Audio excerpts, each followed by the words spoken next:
श्री कृष्ण जय राधे राधे। अश्विन पक्ष की अष्टमी, अश्विन कृष्ण पक्ष की अष्टमी को जीवित पुत्री का के रूप में मनाते हैं। इस व्रत को करने से पुत्र शोक नहीं होता।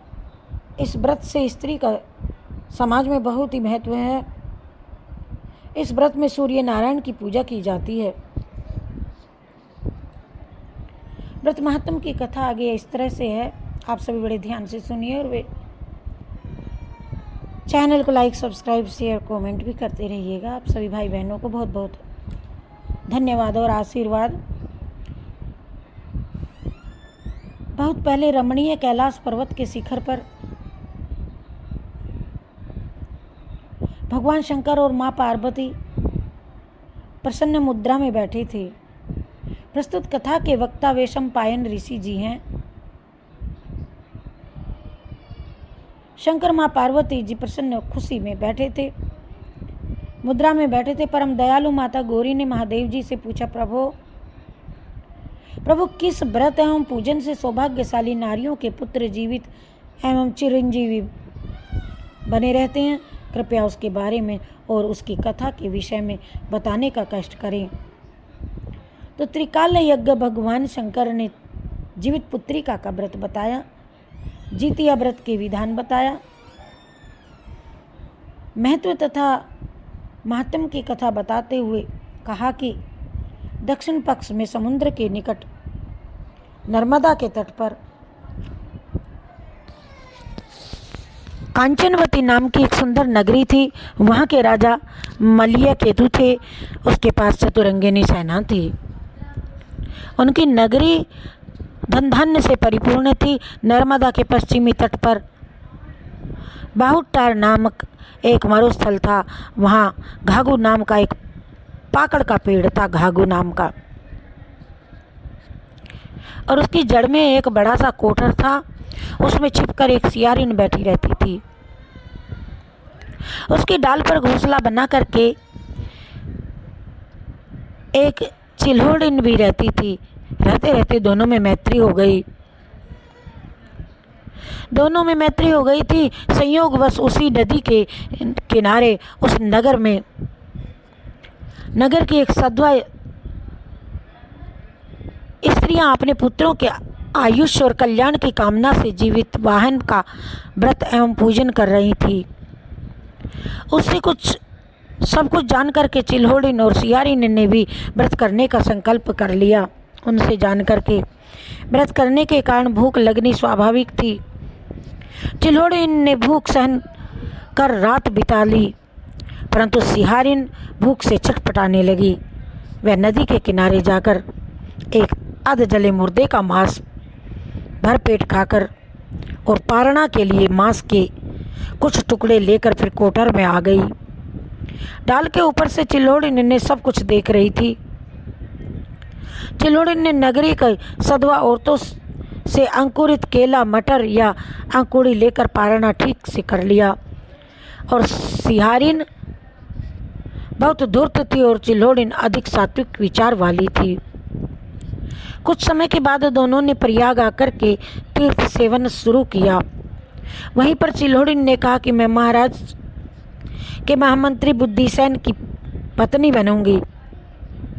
इस संकल्प एवं मनोरथ के साथ अपने प्राणों को उत्सर्ग कर दिया। उधर सियारिन ने भी कहा कि मैं महाराज मलय केतु की रानी बनूंगी। इस मनोरथ और संकल्प के साथ अपने प्राणों का उसने भी त्याग कर दिया। दोनों का जन्म भास्कर नामक देवज्ञ ब्राह्मण के घर में हुआ। दोनों को कन्याओं में नाग कन्या और देव कन्या के असाधारण गुण लक्षित हो रहे थे। चिल्होड़िन का नाम जहाँ शीलवती रखा गया था, वहीं सियारिन का नाम कर्पूरावती रखा गया।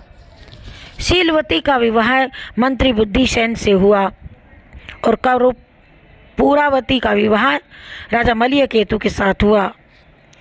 राजा और मंत्री दोनों धर्मात्मा एवं न्यायवादी थे। प्रजा को राजा अपने पुत्र के समान मानता था और प्रजा भी उन्हें बहुत खूब चाहती थी। समय के अनुसार शीलवती और कर्पूरावती को 7 पुत्र हुए।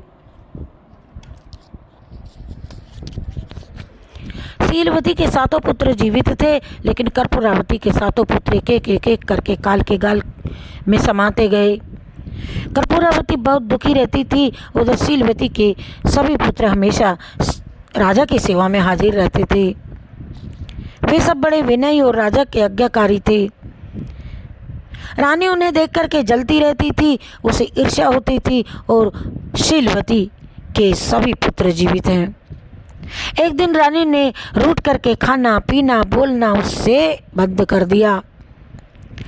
राजा से दूर किसी एकांत में कोठड़ी में पड़ी रहती थी।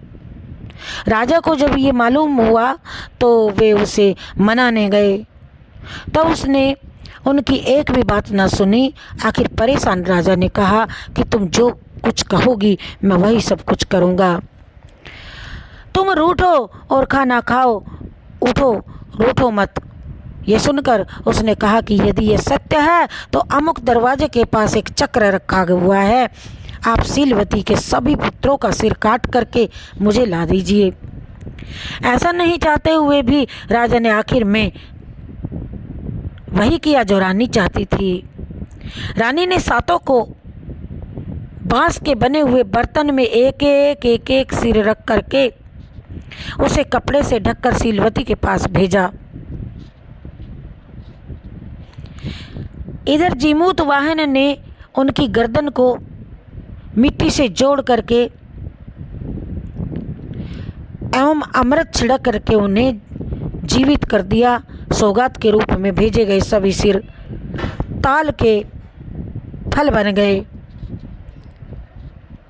ये जानकर रानी तो बहुत आग बबूला हो गई। वह क्रोध के मारे अत्यंत कोपित हो गई और ठंडा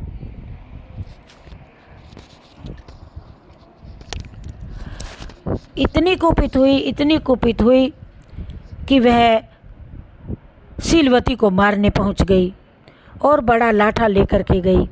लेकिन भगवान दया से शीलवती उसे लेकर नर्मदा के तट पर चली गई। दया से दोनों ने स्नान किया। बाद में शीलवती ने पूर्व जन्म की याद दिलाते हुए उसे बताया कि तुमने सियारिन के रूप में व्रत को भंग करके मुर्दा खा लिया था। उसे सब कुछ याद आ गया। ग्लानि और संताप से उसके प्राण निकल गए। राजा को जब यह मालूम हुआ तो उसने अपना राज्य मंत्री को सौंप दिया और स्वयं तप करने चला गया। शीलवती अपने पति और पुत्रों के साथ प्रसन्नता पूर्वक रहने लगी। जितिया व्रत के प्रभाव से उसके सभी मनोरथ पूर्ण हो गए। इस प्रकार महात्मा की इस महात्म की कथा बताने के अनंतर भगवान शंकर ने कहा कि जो सौभाग्यवती स्त्री जीमूत वाहन को प्रसन्न करने के लिए व्रत एवं पूजन करती है एवं कथा सुनकर ब्राह्मण को दक्षिणा देती है, वह अपने पुत्रों के साथ सुखपूर्वक समय बिता करके अंत में विष्णु लोक प्रस्थान करती है। बोलो जय शिव शंकर भगवान। ये अश्विन मास में जीवित पुत्री का व्रत अश्विन कृष्ण पक्ष की अष्टमी को जीवित पुत्रिका के रूप में मनाते हैं। अष्टमी को, आसोज मास में अष्टमी को। ये पूर्ण कथा है। अपने पिछले कर्मों की वजह से क्या हुआ, शंकर जी पार्वती जी को ये कथा सुना रहे थे और इस कथा में वैशंपायन ऋषि वक्ता हैं। दूसरी कथा एक और है। जो बहनें इस व्रत को करती हैं वे अवश्य सुने। एक समय की बात है जब भगवान श्री कृष्ण द्वारिकापुरी में निवास करते थे। उस समय एक ब्राह्मण भी द्वारिका में ही रहता था। उसके 7 पुत्र काल के ग्रास में बचपन से ही जा चुके थे। इस दशा को देख करके ब्राह्मण बहुत दुखी था। एक दिन भगवान कृष्ण के पास गया और कहने लगा, भगवान आपके राज्य में आपकी कृपा से मेरे 7 पुत्र हुए परंतु जीवित कोई नहीं रहा, क्या कारण है? तब भगवान बोले, हे ब्राह्मण सुनो, इस बार तुम्हारे जो भी पुत्र होगा उसकी उम्र 3 वर्ष की होगी और उसकी उम्र बढ़ाने के लिए तुम भगवान सूर्य नारायण जी की पूजा होने वाली पुत्र जीवी व्रत को अवश्य करो। तुम्हारे पुत्र की आयु बढ़ेगी। ब्राह्मण ने वैसा ही किया। जब वह सपरिवार हाथ जोड़ करके इस प्रकार विनती कर ही रहा था, सूर्यदेव सुनो मेरी विनती, पाऊं दुख अपार, उम्र बढ़ाओ पुत्र की, कहते हैं हम बारंबार। सूर्य भगवान ऊपर से परिक्रमा कर रहे थे तो उनका रथ वहीं रुक गया। भगवान ब्राह्मण की विनती से प्रसन्न होकर के सूर्य ने अपने गले से एक माला ब्राह्मण पुत्र के गले में डाल दी और आगे चले गए। जब 3 वर्ष की आयु पूरी हुई तो यमराज उस ब्राह्मण पुत्र के प्राण लेने के लिए आए। यमराज को देख करके ब्राह्मणी कृष्ण जी को झूठा कहने लगी। भगवान कृष्ण अपना अनादर जान करके तुरंत सुदर्शन चक्र लेकर आ गए और बोले, इस माला को यमराज के ऊपर डाल दो। जब ब्राह्मण माला उतारने लगा तब उन्हें लगा कि यमराज डर करके भाग गए, परंतु वहां यमराज की छाया खड़ी रही। उस माला को छाया के ऊपर फेंक दी, जिसके फलस्वरूप वह छाया शनि के रूप में आकर के भगवान श्री कृष्ण से प्रार्थना करने लगी। भगवान श्री कृष्ण को शनि के ऊपर दया आ गई और पीपल के वृक्ष पर रहने के लिए कहा।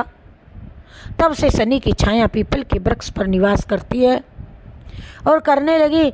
इस प्रकार भगवान ने उस ब्राह्मण के पुत्र पर कृपा की और उम्र बढ़ा दी। हे भगवान, हे मेरे भगवान, जिस तरह ब्राह्मण के लड़के की उम्र बढ़ाई उसी तरह सभी के पुत्रों की, सभी की उम्र बढ़ाना। बोलो जय श्री कृष्ण भगवान की जय।